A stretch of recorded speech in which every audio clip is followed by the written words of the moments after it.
नमस्कार, बहुत स्वागत आपका अनादि टीवी पर। मैं हूं आपके साथ पारुल। आज बात करेंगे कौन है विभाजनकारी। जी हां, उत्तर प्रदेश में जैसे जैसे विधानसभा चुनाव निकट आ रहे हैं, लोकसभा चुनाव में जातिवादी राजनीति से मात खा चुके मुख्यमंत्री योगी आदित्यनाथ को हिंदू वोटों के विभाजन की चिंता सताने लगी है। आजकल लगभग हर मंच से मुख्यमंत्री योगी आदित्यनाथ कुछ ऐसे बयान दे रहे हैं जिससे हिंदू वोटों का विभाजन रोका जा सके, बल्कि जातिवाद को मिटाने के लिए उन्होंने कुछ कदम भी उठाए हैं। योगी के कहने पर यूपी पुलिस ने एफआईआर, मेमो अरेस्ट वारंट वगैरह में किसी के नाम के साथ जाति नहीं लगाने का आदेश जारी कर दिया है। आप जानते हैं इस बात को। और लखनऊ में छात्रवृत्ति कार्यक्रम में मुख्यमंत्री योगी आदित्यनाथ ने कहा कि विभाजनकारी ताकतों ने देश को गुलाम बनाया था। आत्मनिर्भर विकसित भारत के लिए प्रधानमंत्री मोदी के नेतृत्व में जो अभियान चलाया जा रहा है, उसमें विभाजनकारी ताकतें फिर बाधक बन रही हैं। और आपको अब बता दें कि इससे पहले मुख्यमंत्री योगी आदित्यनाथ ने नारा दिया था, बटोगे तो कटोगे। और अब विभाजनकारी ताकतों से सावधान रहने का आह्वान भी किया जा रहा है। आखिर विभाजनकारी ताकतें कौन हैं जिनसे योगी आदित्यनाथ को इतना खतरा महसूस हो रहा है? क्या योगी जातिवादी राजनीति की बात कर रहे हैं या फिर उनका इशारा हिंदू एकीकरण की तरफ है? आज इसी विषय पर हम बातचीत करने वाले हैं, लेकिन उससे पहले एक रिपोर्ट आपको दिखाना चाहेंगे। उससे पहले कुछ प्रतिक्रियाएं हैं, कुछ राजनेताओं ने अपनी बात रखी है इस विषय पर। राजनीतिक दलों का क्या कहना है इस पर, आइए सुन लीजिए। याद रखना, ये विभाजनकारी ताकतें देश को गुलाम बनाई थी और फिर से नए भारत के लिए प्रधानमंत्री मोदी जी के नेतृत्व में जो अभियान चल रहा है, उस आत्मनिर्भर और विकसित भारत के लिए फिर से बाधक बनकर के समाज को बांटने का काम कर रहे हैं।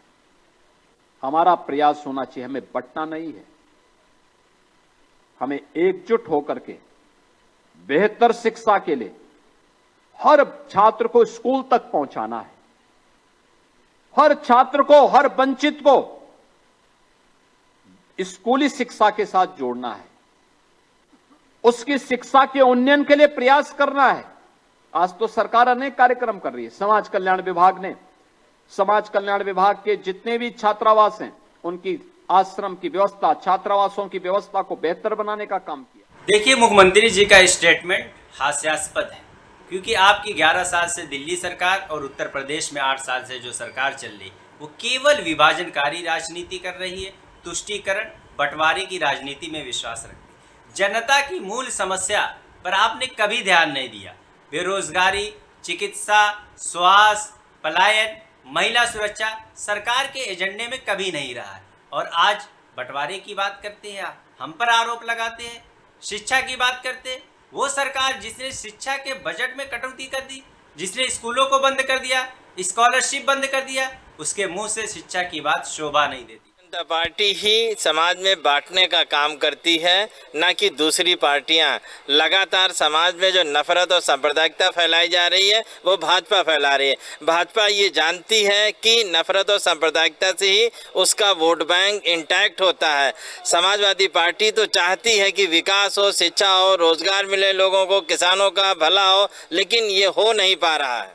इस समय हिंदुस्तान को बांटने की राजनीति चल रही है और उसमें लगभग जो है कमोबेश सभी इंडी अलायंस के सारे सदस्य और तथाकथित चीन के एजेंट और डीप स्टेट के एजेंट जो सोरेस के पैसे पर पलते हैं, वो हैं। इस समय देखिए किस तरीके से जेनजी के नाम पर देश को बांटने की कोशिश हो रही है, लोगों को बरगलाया जा रहा है, जिसके अगुआ और पुरोधा राहुल गांधी जी हैं।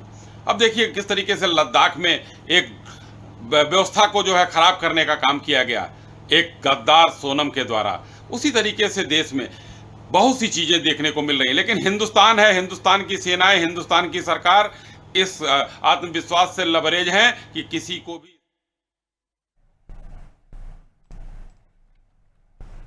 तो सीधा सवाल कि विभाजनकारी ताकतें हैं कौन, जिसका जिक्र मुख्यमंत्री योगी आदित्यनाथ ने किया, और साथ ही कुछ ऐसी चीजें भी उनकी तरफ से की जा रही हैं जिसमें जाति को हटाया जा सके। आपको इससे पहले भी हमने जब चर्चा की थी तब बताया था कि जो अपराधी हैं उनके क्रिमिनल रिकॉर्ड या एफआईआर हो रही है, उसमें जाति वाले कॉलम पर उसमें संशोधन की बातें सामने आ रही थी।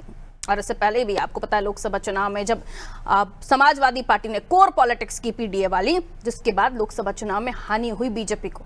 शायद यह भी वजह है कि जातिवादी राजनीति से कहीं ना कहीं लोगों को दूर करना चाहते हैं, क्योंकि आप किसी भी जाति से हो लेकिन आप हिंदू धर्म का पालन करते हैं तो आप हिंदू हैं, तो क्यों जातिवादी राजनीति में बांटना है लोगों को। खैर, मिलियन मेहमानों से जो हमारे साथ चर्चा में जुड़ रहे हैं, आगे समझने की कोशिश उन्हीं से, और मिलिए मेहमानों से परिचय करा देती हूँ। चंद्रमोहन चौबे जी भारतीय जनता पार्टी से जुड़ रहे हैं, वेलकम करती हूँ सर। नितेंद्र यादव जी सपा से हमारे साथ जुड़ रहे हैं, स्वागत sir. Doctor HN Upadhyay ji Congress से हमारे साथ जुड़े हैं, उपाध्याय जी बहुत बहुत वेलकम आपका भी। चौबे साहब, आप ही के पास विभाजनकारी ताकतें हैं कौन? मुख्यमंत्री कह रहे हैं विभाजनकारी ताकतों ने देश को गुलाम बनाया था, आत्मनिर्भर भारत रोकना चाहती है। कौन रोक रहा है, किसने आपको रोका है? ये क्या कांग्रेस सपा है या वो संगठन जो जातिवादी राजनीति कर रहे हैं, क्योंकि जातियों के नाम पर भी पॉलिटिक्स करने वाली पार्टियां हैं? जी पारुल जी, इसमें कहीं कोई संदेह नहीं है कि कौन जो है देश को बांट रहा है, कौन जो है जातवाद में हिंदुओं को बांट रहा है, कौन जो है इस प्रकार की जो है हरकतें कर रहा है जिससे कि वो हिंदुओं को बांटने का काम कर रहे हैं। इसमें कहीं कोई संदेह नहीं है। यदि आप ऊपर देखेंगी, चाहे दिल्ली वाले हो, चाहे वो राष्ट्रीय कांग्रेस पार्टी हो, और यहाँ पर जो है समाजवादी पार्टी हो, चाहे इन्होंने पीडीए का गठन किया हो, भाई पीडीए में कौन है पिछड़ा दलित, स्वर्ण कहाँ गया? और हमारी नीति क्या है? सबका साथ सबका विकास। हमारे लिए ना कोई अगड़ा है ना पिछड़ा है, हमारे लिए वो व्यक्ति महत्वपूर्ण होता है जो अभी तक विकास की धारा से वंचित रहा हो, जिसके घर में अभी विकास ना पहुंचा हो, जिस घर में शौचालय न पहुंचा हो, जिस घर में जल न पहुंचा हो, हम हर घर नल जल के माध्यम से उस घर में विकास को पहुंचा रहे हैं। हम उसकी चिंता करते हैं जो अभी स्वास्थ्य से वंचित रहा हो, उसको 5 लाख का जो है स्वास्थ्य बीमा योजना या आयुष्मान के तहत उसको 5 लाख की सुरक्षा दे रहे हैं। हम जनधन योजना के तहत जो गरीब अभी तक जिनके खाते नहीं खुले थे, आज जनधन खाते के माध्यम से 54 करोड़ लोगों को जो है घरों में बैंक खाते खुल गए, और उसी बैंक खाते में सरकार की सारी योजनाएं सीधे उनके खाते में जाती है, जहां पर 1 रुपए की बेईमानी नहीं होती है। तमाम आपकी योजनाएं किसी जाति को देखकर नहीं, आप सबका साथ सबका विकास की बातें कर रहे हैं। सवाल मेरा वही है, तो ये विभाजन करने वाली ताकतें कौन है? ये सीधा इशारा मुख्यमंत्री का किस तरफ था? इससे पहले भी वो बटोगे तो कटोगे की बात कह चुके हैं। एक करने की आवश्यकता पड़ रही है आपको, क्योंकि विभाजनकारी ताकतें जिंदा हैं। कौन है ये विभाजनकारी ताकतें? जी पारुल जी, ये भारत का इतिहास बताता है कि जब जब भारत के लोग आपस में बटे हैं वो कटे हैं। चाहे आप अकबर के समय में मान सिंह बटे, उनको देख लीजिए, चाहे मोहम्मद गौरी ने जब आक्रमण किया था तो जयचंद बटे थे तब है, और चाहे वर्तमान में पारुल जी जम्मू कश्मीर को ले लीजिए। कौन काट रहा है, कौन बांट रहा है? सवाल सीधा मेरा यही तो है, विभाजन करने वाली ताकतें कौन है? अरे कांग्रेस पार्टी है, समाजवादी पार्टी है। क्या आपको लगता नहीं है कि इन लोग बांट रहे हैं? ये पीडीए कौन कर रहा है? ये जातवाद की बात कौन कर रहा है? ये आपको दिख नहीं रहा क्या? ये तो भारत की जनता देख रही है, ये सनातन धर्म विश्वास करने वाले लोग देख रहे हैं, सारे हिंदू देख रहे हैं कि कौन बांट रहा है, कौन अगड़ा पिछड़ा दलित कर रहा है। हम तो सबका साथ सबका विकास की बात कर रहे हैं, हम तो सबको एक साथ लेने की बात कर रहे हैं। हमारी कोई भी योजना आप एक बता दीजिए जो जात के आधार पर हो या धर्म के आधार पर हो, आपके चैनल पर जो लोग भी बैठे हों, एक आदमी बता दे और एक योजना बता दे। ठीक है, जिसके लेकिन पीडीए ने डेंट दिया था ना चौबे जी आपको, इसीलिए शायद ये चिंता हो रही है अब योगी जी को, नहीं? ठीक है, लॉटरी निपेंद्र जी के पास लिए चलती हूँ। निपेंद्र जी, विभाजनकारी ताकतें आप लोग हैं, समाज में जाति का जहर घोलने वाले आप लोग हैं, जातिवादी राजनीति आप लोग कर रहे हैं, पीडीए के माध्यम से आपने हिंदुओं को बांट दिया है अलग अलग जातियों में।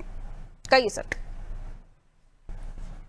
धन्यवाद पारुल जी, मैं नितेंद्र नहीं नीतेंद्र हूँ। नितेंद्र जी माफ कीजिएगा सर, सॉरी माय फॉल्ट। कोई बात नहीं। देखिए, ये तो सच है कि भारतीय जनता पार्टी जो अपना उसका चरित्र है, वही चरित्र उसको देश और दुनिया में दिखाई पड़ता है। भारतीय जनता पार्टी और इनका जो मातृ संगठन भारतीय जनता पार्टी से पहले जनता पार्टी, उससे पहले जनसंघ, उसके पहले हिंदू महासभा, जो इनका मूल की जनक है, इनका काम ही विभाजन रहा है। देश में 2 नेशन थ्योरी का सिद्धांत प्रतिपादित करने वाला सबसे पहले हिंदू महासभा, और इनके आदर जिसको सावरकर कहते हैं, वीर, उसके पहले तो ये विभाजन की तो शुरुआत ही इन्होंने की थी। जब देश की आजादी की लड़ाई लड़ी जा रही थी, तब उस समय हिंदू और मुसलमान के नाम पर बंटवारा करने का काम भारतीय जनता पार्टी ने शुरू किया था, और तब से लेकर आज तक। और ये बात तो उसके मुंह से तो बिल्कुल शोभा नहीं देती है जिसके शुरुआत ही उत्तर प्रदेश में विभाजनकारी नेता के रूप में हुई हो, जिसने पिछले चुनाव में 80-20 की बात की हो। तो आखिर किसको विभाजनकारी आप कह रहे हो? 80-20 की बात करने वालों के मुंह से बात शोभा देती है क्या? जो शिक्षा की बात कर रहे थे, शिक्षा में स्कूलों के बंदीकरण की योजना कौन लेकर के आया? विभाजनकारी ये कौन लोग हैं?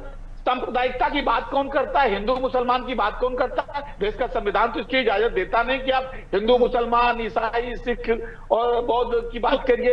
ये कौन करता है? और वो बात कर रहे हैं जो विधानसभा लखनऊ के अंदर जब घटना हुई थी, कुछ लड़कों के द्वारा बरसात के दिनों में एक महिला के साथ छेड़छाड़ की, तो उसमें 11 लोगों की सूची आई थी, उसमें मात्र 2 नाम पढ़े गए थे। क्यों? बाकी लोग कौन थे? ये विभाजनकारी नीति फैलाने वाले लोगों के मुंह से इस तरीके की बातें पारुल जी कतई शोभा नहीं देती हैं, जिनकी शुरुआत ही जात के नाम पर होती है। टॉप 10 माफियाओं की बात, विभाजन का तमगा आप हिंदू मुस्लिम को लेकर लगा रहे हैं। वो कह रहे हैं आप हिंदुओं में विभाजन कर रहे हैं। हिंदुओं में विभाजन इन्होंने किया है। अगर आप ये टॉप 10 माफियाओं की लिस्ट निकलवा के देख लीजिए। अभी लखीमपुर में जो इन्होंने भर्ती की, भर्ती में 55% सिर्फ ठाकुर अकेले, मात्र 55% पूरी आरक्षण खत्म। ये कौन विभाजन कर रहा है? बाकी देश के लोग नहीं थे, अन्य जातियां नहीं है उत्तर प्रदेश के अंदर। और ये जो जात का सरनेम लेकर के पुलिस के नाम पर FIR में नहीं लिखेंगे, क्यों? क्योंकि सबसे ज्यादा इस समय उत्पीड़न करने का काम जो कर रहे हैं वो माननीय मुख्यमंत्री के स्वजाती लोग कर रहे हैं। अब चूंकि डाटा आ जाता है सामने निकल करके, इसलिए अब उसमें नाम ना लिखा जाए, सरनेम ना लिखा जाए, ताकि इनका जो उत्पीड़न हो रहा है चरम प्रदेश में, तो उससे डाटा निकल करके ना है कि भाजपा की सरकार में उत्पीड़न करने वाले कौन सारे लोग हैं। तो ये भारतीय जनता पार्टी का पूरा चरित्र विभाजन से ही जन्मा है। ये सिर्फ और सिर्फ विभाजन की बात करते हैं। अरे समाजवादी पार्टी जो एकता की बात करती है, सही मायने में सबका साथ सही सबका विकास करने की बात तो समाजवादी पार्टी करती, योजनाओं की बात करते। हमने समाजवादी पेंशन दी। ठीक है, लंबा हो गया जवाब सर। अभी कांग्रेस के गेस्ट भी हैं, उनको उपाध्याय जी को इन करना है। विद्याधन जाति देख करके नहीं दिया। ठीक है नितेंद्र जी, हमने जी ओके नितेंद्र जी, ठीक है, आपके साथ जवाब देने के लिए हमारे साथ चौबे जी मौजूद हैं। एक जवाब उनसे ले लूं, उपाध्याय जी सीधे आपके पास चले आऊंगे। कहिए 30 सेकंड्स में अपनी बात कहिएगा चौबे जी। नहीं, देखिए जो अभी हाल में पारुल जी आपने देखा होगा, इन लोग कैसे जो है ब्राह्मणों को यादवों से लड़ा रहे थे इटावा में, वो सबको याद होगा। किस तरह ठाकुरों को दलितों से लड़ा रहे थे, अभी ये आग लगा रहे थे, ये किसी से छिपा नहीं है। तो आपको बता दें, ये हिंदुओं को बांटने का काम करते हैं। और ये जो दूसरा पार्टी का चरित्र बता रहे हो, ठीक है, उपाध्याय जी के पास जा रहे हैं। जो दूसरा वर्ग है, ये जहां पर तुष्टीकरण वाली बात आती है, जहां पर अभी देख लीजिए जो दंगाई हैं, जो आतंकवादी हैं, उन लोगों के साथ खड़े होते हैं, उनके मुकदमे वापस आ रही हूं सर, रुकिएगा। उपाध्याय जी वो सीधा आप लोगों की तरफ भी यही सवाल लेकर जा रहे हैं कि विभाजनकारी ताकतें, जाति की राजनीति करने वाले लोग आपको भी उसी में ही तोल रहे हैं। क्या आपको लगता है कि शुरुआती दौर में इस तरह की कुछ गलतियां हुई हैं, इसलिए बीजेपी को मौका भी मिल जाता है आप लोगों को इस तरीके से तोलने का, बोलने का? जी उपाध्याय जी। जी पारुल जी, पहले देखिए, हम कांग्रेस पार्टी और सब इंडिया गठबंधन के जो घटक दल हैं जी, इस देश की एकता और अखंडता, सांप्रदायिक सद्भाव के लिए लगातार संघर्ष कर रहे हैं। आज वर्तमान में यह सत्ताधारी पार्टी 2014 से, और खेल तो आजादी के समय से ही, आजादी के पहले से कर रहे हैं, आजादी के पहले से ही देश को बांटने का काम कर रहे हैं।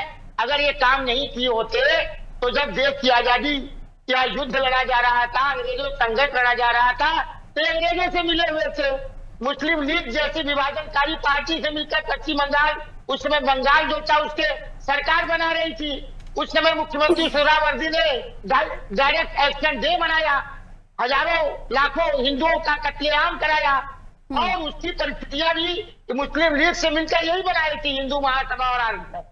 आप देखिए बाबा साहब भीमराव अम्बेडकर ने जो संविधान बनाया था उसका इन्होंने कभी संविधान नहीं सम्मान नहीं किया। इनका यह मान्यता थी आरएसएस की कि एक दलित व्यक्ति के नेतृत्व में बनाया गया है, इसलिए वो तिरंगे को कहीं मान सम्मान नहीं दिए। आरएसएस के मुख्यालय पर 52 साल तक झंडे नहीं फहराए गए। और जहां तक आप उत्तर प्रदेश के मुख्यमंत्री की बात करते हैं, वो तो खुद ही अपने को श्रेष्ठ साबित करते हैं, राजपूत होने पर श्रेष्ठता साबित करते हैं अपने को। जैसा कि ये कह रहे थे चंद्रमोहन जी यादव को और ब्राह्मण को लड़ा रहे थे। अरे भैया कुछ ही दिन पहले की बात है, अभी गोडा में एक ब्लॉक प्रमुख ब्राह्मण और उसके तीनों बच्चों को जिस तरह से इनके ठाकुर विधायक ने दौड़ा कर मारा जात परिसर में, और दम भर रहा था कि हमारे समुदाय के मुख्यमंत्री हमारा क्या करेगा कोई, ये कौन इनको शक्ति देता है? चंद्रमोहन चौबे जी भूल गए कि जिस तरह से मोहित पांडे को गोरखपुर में आदर्श उपाध्याय को तमाम ब्राह्मणों को और उनके बच्चों को जात के नाम पर उत्पीड़ित किया गया और तमाम। अच्छा, ये तो शुद्ध रूप से समझ में आता है कि उत्तर प्रदेश में बगैर जाति के कोई काम नहीं होने वाला। राजनीतिक दल कभी एक कोई कहेगा ब्राह्मण, एक कोई कहेगा दलित, एक कोई कहेगा ठाकुर, इसके बगैर कुछ नहीं होने वाला आप राजनीतिक दलों का। और यही दिखाता है कि जातियों का विभाजन किस तरीके से आप लोगों ने कर दिया है। आप ही के सवालों का जवाब लेती हूँ, चौबे जी कहिए। पारुल जी, सबसे बड़ी बात तो ये कि जिन लोगों ने इस देश का बंटवारा किया उस समय सरकार में कौन था? उस समय देश का प्रधानमंत्री कौन था? उसने इस देश का बंटवारा क्यों होने दिया? हिंदुओं को क्यों मरने दिया? बताइए ना। उस समय किसकी सरकार थी? क्या भारतीय जनता पार्टी की सरकार थी? उस समय भारतीय जनता पार्टी के पूछते टू नेशन थ्योरी किसने दी फिर? नहीं वही तो सुनिए तो, क्या भारतीय जनता पार्टी की सरकार थी और भारतीय जनता पार्टी के प्रधानमंत्री थे? प्रधानमंत्री तो इनके थे, इन्होंने क्यों बंटवारा होने दिया? प्रधानमंत्री तो बंटवारे के बाद बने, चौबे जी इतना तो ध्यान रखा करो। रुक जाइए पहले हुआ है, पाकिस्तान पहले बना है, सुनिए आपकी मांग पर बना है। आपके सरकार और आपके सावरकर और आपके जिन्ना ये लोग कर रहे थे टू नेशन थ्योरी। अरे बीच में मत बोलिए, अमरण अनशन पे बीच में मत बोलिए, बीच में मत बोलिए, आपके बीच में मैं नहीं बोल रहा करो। सच सुनिए इधर। अरे आप लोग वही हो ना आतंकवादियों पर मुकदमे उठाने वाले, आप लोग वही हो ना रामपुर में संकट मोचन मंदिर पर हमला करने वालों का जो है धर्म देकर वापस लिए थे। ठीक है, बारी बारी से रख लीजिए जरा अपनी बात करने वाले लोगों के मुकदमे वापस लिए थे। आतंकवादियों के लिए मुकदमे, बारी बारी से माफियाओं से मुकदमे वापस लेने वाले किस मुंह से बात कर रहे हो? कितने निर्लज हो कि आतंकवादियों पर से मुकदमे वापस लेते हो? अब छोटा रिप्लाई, बहुत छोटा अपना कमेंट रखिएगा। बंटवारा करने वाले आज किस मुंह से बात करेंगे? नहीं बैठे। ठीक, रुक जाइए उपाध्याय जी, 30 सेकंड में अपनी बात रखते जाइएगा। 30 सेकंड में अपनी बात रखिए उपाध्याय जी, उसके बाद नितेंद्र जी। सच खराब लगता है। ओके चौबे जी, 30 सेकंड उपाध्याय जी। वापस आऊंगी चौबे जी, वापस जाऊंगी। ठीक है उपाध्याय जी, 30 सेकंड। पारुल जी, आप देखिए देश की सांप्रदायिक सौहार्द या जातीय सौहार्द जिस तरह से भारतीय जनता पार्टी और एनडीए के लोग बिगाड़ने का काम किए हैं, इसी को तो देखते हुए आदरणीय राहुल गांधी जी ने भारत जोड़ो यात्रा निकाली, भारत जोड़ो न्याय यात्रा निकाली, एक अधिकार यात्रा निकाली। सब तो ये भाजपा का ही काम कर रहे हैं। बहुत छोटा रिप्लाई चाहिए था मुझे। एक काटने के नाम पर कुछ वर्ग, कुछ जाति जो दबे कुचले हैं, जो इनके वोटर नहीं है, वो कह रहे भारत जोड़ो यात्रा राहुल गांधी जी को निकालनी पड़ी, फिर सीधा निशाना तो आपके ऊपर भी आता है।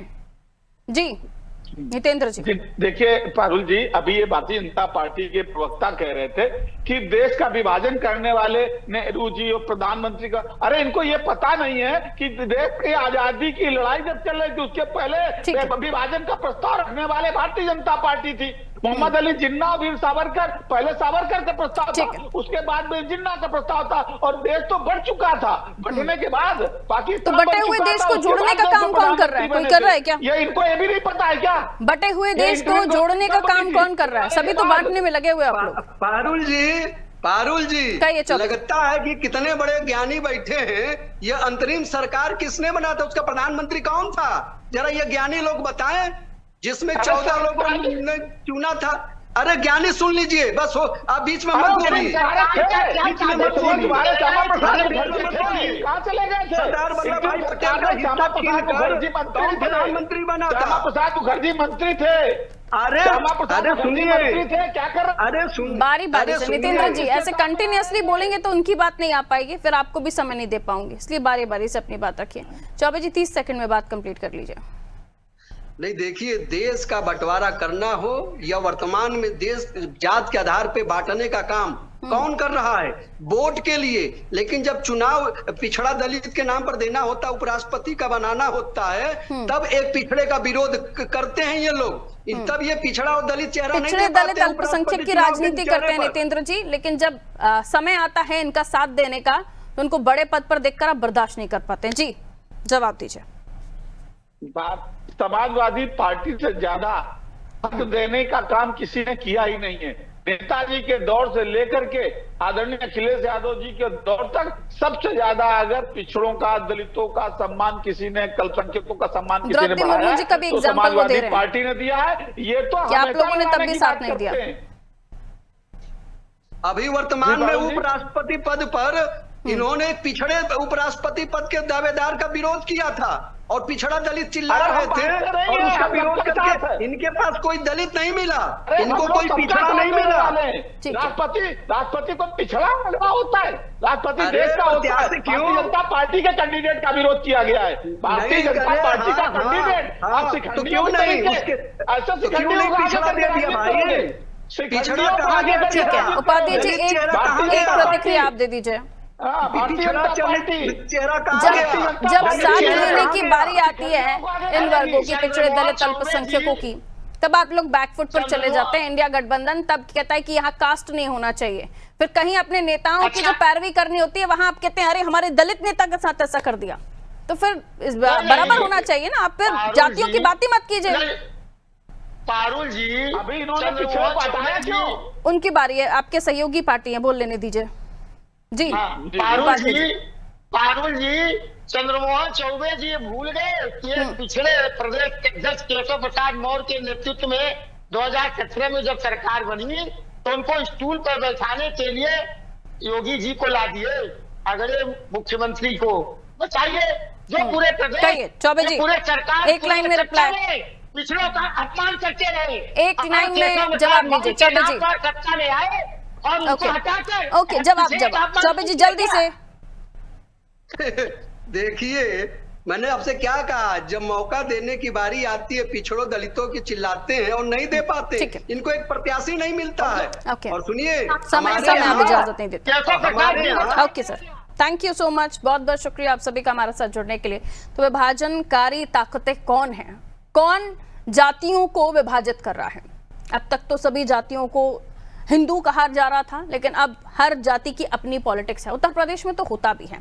आज हर दल किसी न किसी विशेष घटना में जाति वाला एंगल जरूर जोड़ता है, और ये उत्तर प्रदेश की पॉलिटिक्स में आज से नहीं है। जब जब चुनाव नजदीक आते हैं जातियां हावी होती हैं, और शायद यही वजह है कि मुख्यमंत्री योगी आदित्यनाथ समय समय पर हर मंच से इस तरह की बात कहते हैं कि हिंदुओं की एकता की बात कहते हैं। वो जब क्रिमिनल रिकॉर्ड्स होते हैं, FIR होते हैं, उसमें जातियां ना लिखने की बात कहते हैं, और इसी के साथ कई मंचों से वो बटोगे तो कटोगे की बात कहते हैं कि जब जब हिंदू बटा है तब तक कटा है। इस तरह के वाक्य भी हमने सुने हैं मंचों से जब इस तरह की टिप्पणियां हुई हैं। खैर, अब इस तरह जब हम आगे बढ़ते हुए देख रहे हैं उत्तर प्रदेश को, जब वो चुनाव की तरफ आगे बढ़ेगा तो और कैसे और बयान सामने आएंगे, इस पर नजर होगी। दीजिए इजाजत, नमस्कार।